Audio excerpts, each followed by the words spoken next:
Question आपको बताएंगे English grammar है 9, 10, 11, 12 इंग्लिश ग्रामर क्लास 9, 10, 11, 12 वॉइस है। फर्स्ट वीडियो है वॉइस का। वॉइस का ये पहला वीडियो है। आज आपको बताएंगे वॉइस, इसके टाइप्स और वो सब क्या होते हैं। वॉइस का अर्थ होता है वाच्य। टॉपिक है टाइप्स ऑफ वॉइस। वॉइस का फर्स्ट वीडियो। वॉइस का अर्थ वाच्य होता है। टॉपिक है टाइप्स ऑफ वॉइस। वाच्य के प्रकार। वाच्य कितने प्रकार के होते हैं, तो यहाँ पे वाच्य 2 प्रकार के होते हैं, आप जान लीजिए, समझ लीजिए। वाच्य 2 प्रकार के होते हैं। वॉइस 2 प्रकार के होते हैं। एक्टिव वॉइस जिसको हिंदी में कर्तव्य वाच्य कहते हैं, और पैसिव वॉइस जिसको हिंदी में कर्म वाच्य कहते हैं। तो दो टाइप के होते हैं वॉइस, जिसको हिंदी में वाच्य कहते हैं। वाच्य 2 प्रकार के होते हैं। एक्टिव वॉइस को हिंदी में कर्तव्य वाच्य, पैसिव वॉइस को हिंदी में कर्म वाच्य। एक्टिव वॉइस में सब्जेक्ट प्रधान होता है, सब्जेक्ट के ही द्वारा कुछ कार्य किया जाता है। और पैसिव वॉइस में कर्म प्रधान होता है, मतलब कि उसके द्वारा कुछ कार्य करवाया जाता है। सब्जेक्ट कार्य नहीं करता है, उसके द्वारा कोई कार्य करवाया जाता है, दूसरा कोई कार्य करवाता है। तो ये होते हैं एक्टिव वॉइस और पैसिव वॉइस, ये होते हैं। एक्टिव वॉइस में करता ही करने वाला होता है, करता है सब कुछ करता है।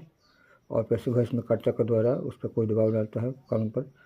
अब सब्जेक्ट ऑब्जेक्ट पर प्रधान होता है, इसमें कर्म प्रधान होता है। इसमें कर्ता पर बल नहीं जाता है, कर्म पर बल जाता है। कर्ता के द्वारा कोई काम कर्ता के द्वारा करवाया जाता है। एक्टिव वॉइस उदाहरण है, वह किताब पढ़ता है। एक्टिव वॉइस कर्तव्य वाच्य का उदाहरण है, वह किताब पढ़ता है। पैसिव वॉइस कर्म वाच्य का उदाहरण है, किताब उसके द्वारा पढ़ाया जाता है, कोई पढ़वाता है उसको, वह स्वयं। एक्टिव वॉइस में स्वयं कार्य करता है, जबकि पैसिव वॉइस में उससे कोई करवाता है।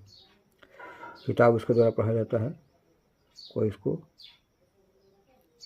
कहता है पढ़ने के लिए। तो ये है उसके कर्म पर। ये किताब जो है इसमें किताब जो हो गया, कर्म हो गया, ये प्रधान है। एक्टिव वॉइस में देखिए, वह किताब पढ़ता है, वह सब्जेक्ट प्रधान है इसमें। वह करने वाला है, वह क्या करता है, किताब पढ़ता है। तो वह यहाँ पे है, सब्जेक्ट है जो प्रधान होता है। पैसिव वॉइस में किताब उसके द्वारा पढ़ा जाता है, तो किताब इसमें हो गया कर्म।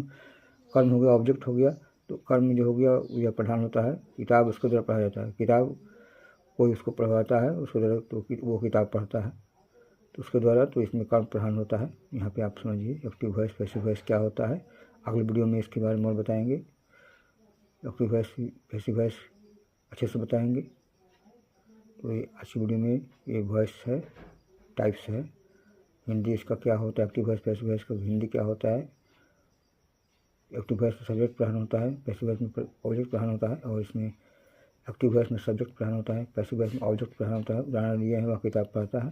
पैसिव वॉइस में किताब उसकी तरफ पढ़ा जाता है। तो इसको आप समझिए अच्छे से।